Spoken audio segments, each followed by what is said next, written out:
Hello and welcome to the Writer's Review. I am Brian Dusky, and I will somewhat be reviewing Spider-Man Far From Home today.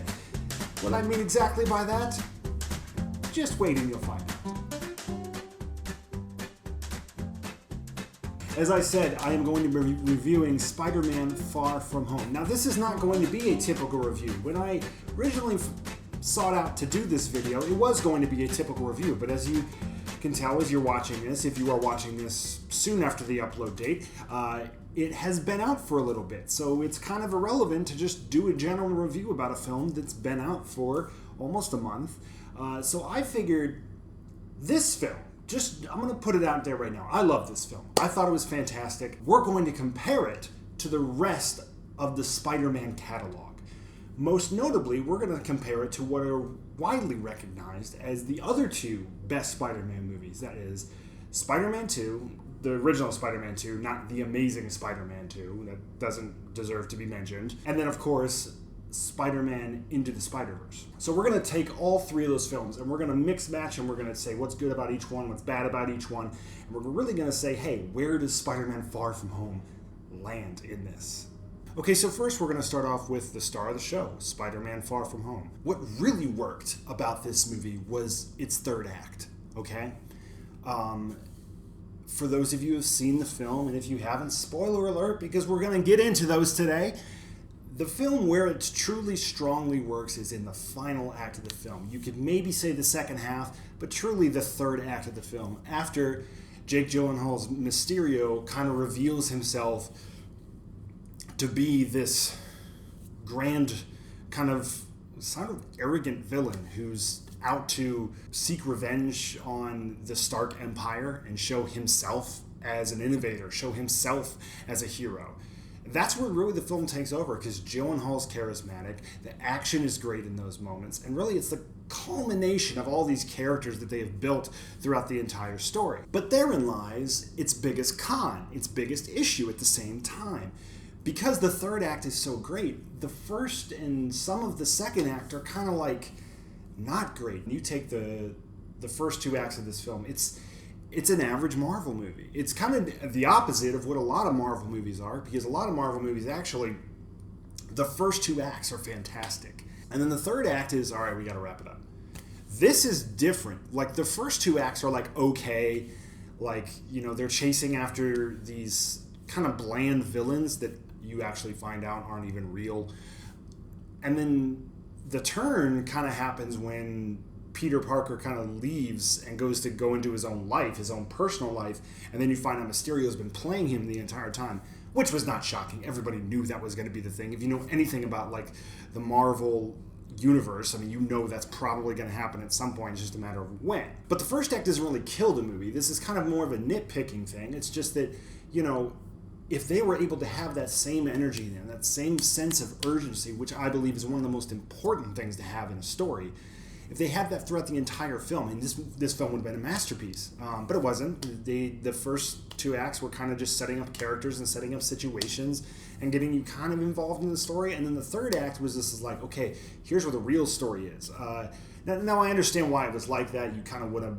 It is the idea of having a movie where it's like, you kind of have that turn halfway through the film and you're like, actually, here's the real villain. And so, you know, it's kind of nice, but I do wonder if maybe you hold the turn off to the last minute of the movie, or maybe you hold the turn off to like the next movie. I don't know exactly, but I think the big thing was that for 2/3 of the movie, we're going along with these like elemental type characters. Then like 2/3 of the movie, we found out, oh, by the way, those characters aren't even real. It was kind of like an M. Night Shyamalan like type of twist. You're like, oh, JK, you know, the villains were actually holograms.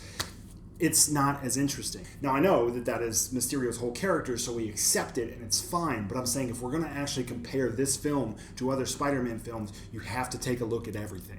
Another thing that didn't really work in the film was a lot of the forced comedy. They really wanted to have these comedic moments, like the little sub-characters with like, you know, the little teachers and like stuff like that. Like, it just didn't work. Like, they were trying too hard to build Peter as this, really build Spider-Man as this comedic part of the franchise. And I understand that, and I get that, but I think at a time we accept it, and it is nice to be in a serious film. We don't always have to have this ongoing happy-go-lucky kind of fun stuff. We could just sit there and enjoy a serious movie. And lastly, let me just touch on this, okay? Everyone is talking about the end credit sequence, right? I think that is the best part of the movie. It's the best part. Like the reveal of J. Jonah Jameson, and then the reveal that Mysterio reveals who Spider-Man is. He reveals his identity. I mean, that can just make the next movie that they do phenomenal. Like, from start to finish, that's it. The world knows who he is. They're after him. I mean, I think one of the most interesting parts of the Spider-Man Chronicle is the stories when the entire city is against him. I mean, one of the great parts about Spider-Man is that he is part of the city, and like the city is his identity, and it's a character in of itself, and that's fantastic. But when the city turns against him, it's this great tug of war between the two, and it's fantastic storytelling. However, and I will compare this to the other films going forward, the issue is, and this is the problem that Marvel, I think, has been having. They're trying to get these amazing end credit sequences, and the problem is I don't think these end credit sequences have to be these, oh my god, amazing, like, narrative things. I think they could just be small little teasers, like because they also did a bit in this film, in the end credits, where Samuel L. Jackson was, like, on a spaceship. That's fine for your end credits. The freaking scene where J. Jonah Jameson is revealed and then Spider-Man's identity is revealed, that's your last scene of the film. That should have been it. Boom, credits, rhythm. That is, like, I can't stress enough the importance of rhythmic storytelling. Like, Tarantino is one of the best at this. Scorsese was great at it. Like, cutting on the perfect line. Cutting on the perfect action. And just when your story hits the max, and you stick that landing, credits. So now we're going to move on to Spider-Man 2. So this film is kind of, I don't want to say controversial, but it's a highly debated topic because there's a lot of people who still consider this the best Spider-Man film of all time. And then there's another group of people who believe that the people who do love it are just being nostalgic, because we kind of have the same situation with a lot of people say that Tim Burton's Batman is better than The Dark Knight, and I think that is complete ludicrous. I think that is an argument in nostalgia. But with Spider-Man 2, it's honestly not. And I'm not saying that Spider-Man 2 is better than these other two movies. I'm not going to show my hand yet. I am a writer, and a writer never shows their hand too early. So let's talk about it, okay? So what works with Spider-Man 2? I would say the biggest thing that works with Spider-Man 2 is its unique film and storytelling style. What was great about the Sam Raimi films, and I think it was cultivated in this movie the most, was its unique style of filmmaking and storytelling. A lot of comic book films, they get stuck in a style of storytelling. Either they try to do the kind of cheesy, over-the-top comic storytelling, or they try to be dark and brooding, or they do what the MCU does, which is being very happy-go-lucky and jokes, and then they get serious for a little bit, but then they eventually kind of go back to the jokes, and it's bright and it's fun with occasional moments of darkness. But I think that Raimi was able to build this to where it actually... It's hard to explain, but it feels like a film. Like, it doesn't feel like a popcorn movie, which, you know, as much as I love the MCU, there's not an MCU movie that does not feel like a popcorn movie. Like, the closest you could probably get would have been Infinity War, but I mean, still, at the end of the day, there were moments where it still just felt like a popcorn movie, and that's all you could really see it as. Even Black Panther, I'm sorry. It was still felt like a popcorn movie. I don't think it should have been nominated for Best Picture. We will talk about that in another episode. But ultimately, they still feel like popcorn movies. And Spider-Man 2 especially, I think all of the Spider-Man series that Sam Raimi did, but Spider-Man 2 especially did not feel like a popcorn movie. And so you want some examples. Okay. So I think one of the best examples of this is the scene where Doc Ock is sort of like hospitalized after he kind of becomes Doc Ock. There's a scene where, so he has like a little device on the back of his neck that helps him from not losing control. And this is another thing that they did that was great in the movie, was that and I'm sure it's this way in the comics too. I don't remember the exact origin, but the tentacles that he has, they're not just these things that move, they're like creatures almost. They have their own minds, they think, you know, it's kind of like the idea of robots taking over. And so he has this little device that stops them from doing that. And so that breaks, and there's a scene where he's in the kind of like the emergency room, I guess you would say it was, and the arms take control and they're pulling people. This does not feel like a comic book movie. This does not even feel like an action movie. This feels like a horror movie, which makes sense coming from, Sam Raimi's Evil Dead days. And he pulls in those POV shots where you're the POV of the tentacle and you're grabbing people. And this really creates a fantastic scene. And this isn't the only scene where this happens in, and I'm just using this. This is one of the strongest examples. And there's scenes that stand out in this film. And I can compare this against MCU movies. I kind of watch the MCU movies, and overall, with the exception of like a few scenes here and there, they're more just, when you're looking at these movies, you're seeing the general movie. You're seeing the general picture, right? You don't walk out and you're like, oh man, I remember that one scene, and that one scene sticks in your mind. That happens in these movies. The one I think we can specifically talk about is the scene where Spider-Man is on the train and he stops the train with his arms. And it's not just the stopping of the train with his arms. It's not just that. I mean, that's an amazing, iconic scene. But it's the afterwards where his mask falls off and he's revealed who he is. And the city, they don't care. Like he's scared. He's like, oh my God, I revealed my identity. They know who I am. They don't care. They give him his mask. They put him back on. They, communicate to him that they will not tell anybody. Their secret is safe with them. And it's just this amazing moment where you see the connection between New York and Spider-Man. You see what it is. You see the true side of humanity. A similar thing happened in The Dark Knight when Joker would find out that the city is not as dark and cynical as he is. And it was kind of like the opposite, that Spider-Man was proven right, that there is good in people. Now, I can go on and on about the positives of this movie because there's fantastic storytelling in this movie. They grab stories from the first one, they continue stories in the third one, and I know that movie is not that good, but we're not touching on that. This is about this movie that's not about that movie. So, okay, let's talk about what this movie does not do well, right? There is one thing that a lot of people point to when they say that this trilogy is not good. And this trilogy is really good, especially the first 2/3. But there is one thing that is very easy to point out that is not good, and that is the third act is formulaic every single time. It always ends with Spider-Man and a loved one, usually Mary Jane. No, actually, I think it is Mary Jane every single time. She is tied up, and then the villain is holding him hostage, and he has to come and rescue him in a public place. So we can't ignore that. It's formulaic. It's the same thing, very much the same thing that we did in the first one. We're going to do a very similar thing in the third one, so you have to point that out. And honestly, I watched this movie. That's the only part that I'm just like, the third act overall is not fantastic. I shouldn't say that. So after the final battle and everything, the ending is, it's fantastic. It's one of my favorite endings in all of comic book movies, because there's this fantastic scene where Spider-Man and Mary Jane, Peter Parker and Mary Jane, they're finally a couple. They're accepting of each other, but she knows now that he's Spider-Man, and they're kind of living a life together in this dirty, poor apartment, but they're happy. And then he hears a police siren or a police scanner, and he's like, I gotta go. And she goes, I know, go get him, Tiger. And there's this beautiful, beautiful shot of Mary Jane, and she's happy when he's leaving. And then when she sees him leaving into the distance, she kind of sees her future. She sees, this is what my life has become. I have to see the love of my life just go into the distance, and here I am alone.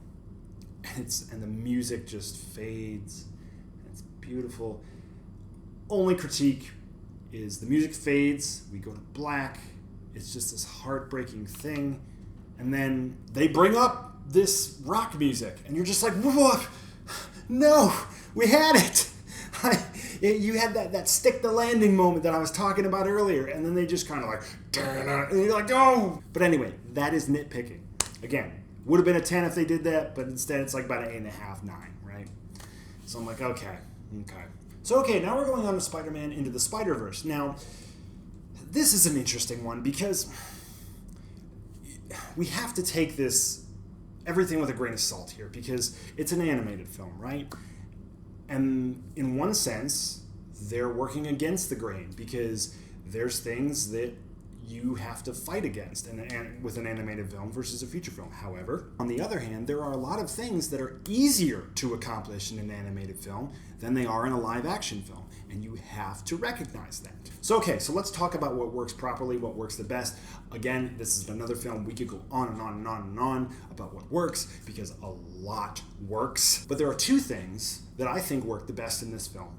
So the energy is number one. This film has amazing energy from start to finish. Whether it's the music, whether it's the animation style, the performances, the quote-unquote camera movements, everything, it just has this high, young energy to it, and you feel young when you're watching it. And part of that is the movements and the music, as I mentioned. But part of it's also kind of a lot of people who are watching this film were my age, that 25 to 35.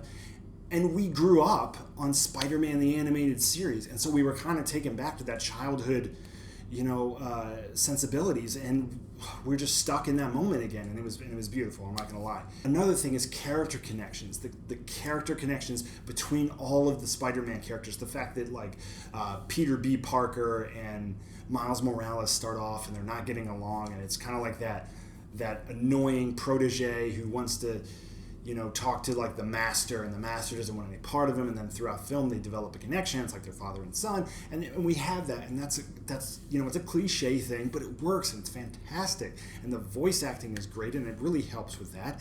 And then all the other Spider-Men that come to accept him, and then the Gwen Stacy character who eventually comes to admire him, and just so many things that work from character connections, and it's just so beautiful. And I'm not, I haven't even mentioned the whole Jefferson Davis and Miles Morales thing. Is just, oh my God, it's so fantastic. And then his uncle, who's the Prowler, their connection is incredible. When I saw this movie, I'm not gonna lie, I almost cried. So now let's talk about what doesn't work in this film, because like I said, almost everything works. And honestly, I had to dig really deep on this one. I'm sitting there watching this movie with a critical eye, and I'm thinking, God, should I mention that? No, who cares? That's such a minor thing.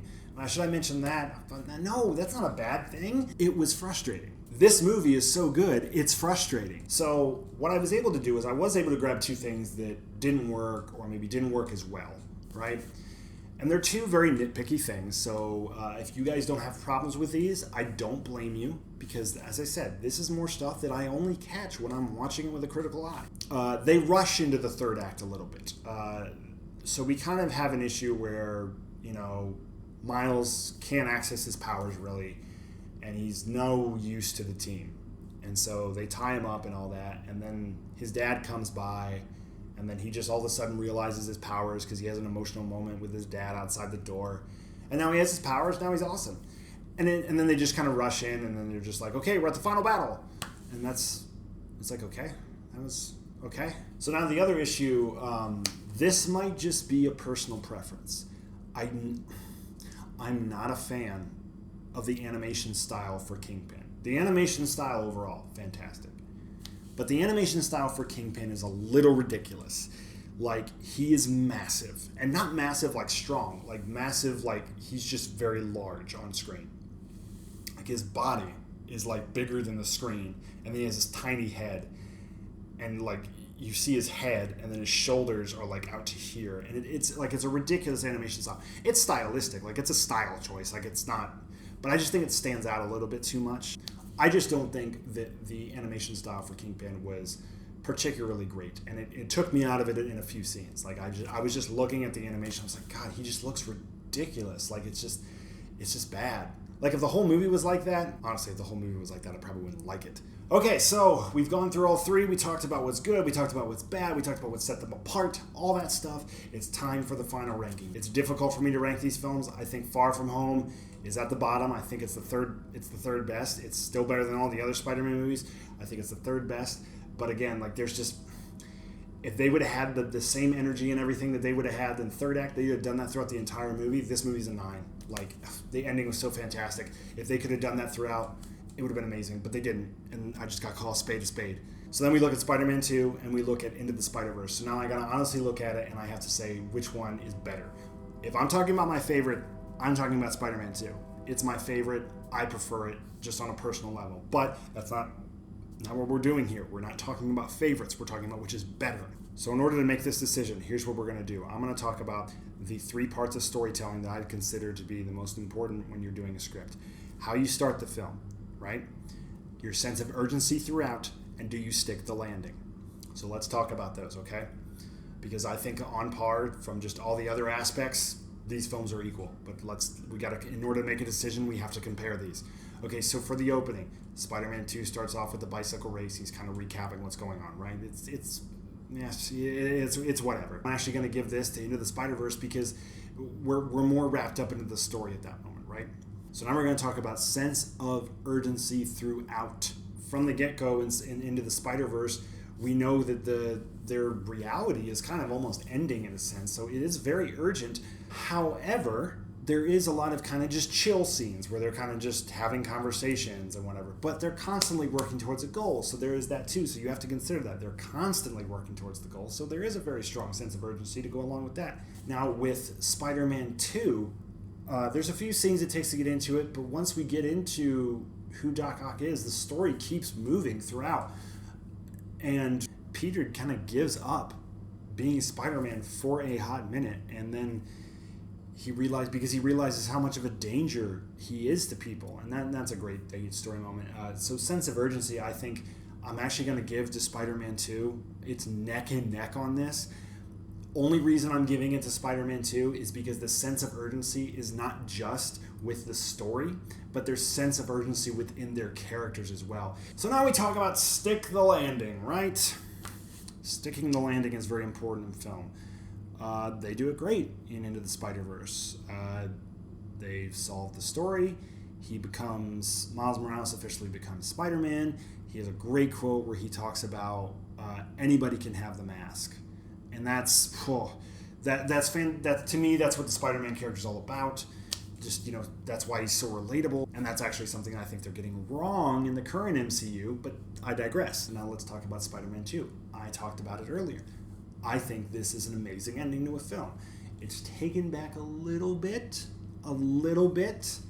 by where they play that rock music at the end of the credits. But however, we can talk about how maybe if you're truly critiquing a film, you're not talking about credits, you're just talking about everything before the screen goes black.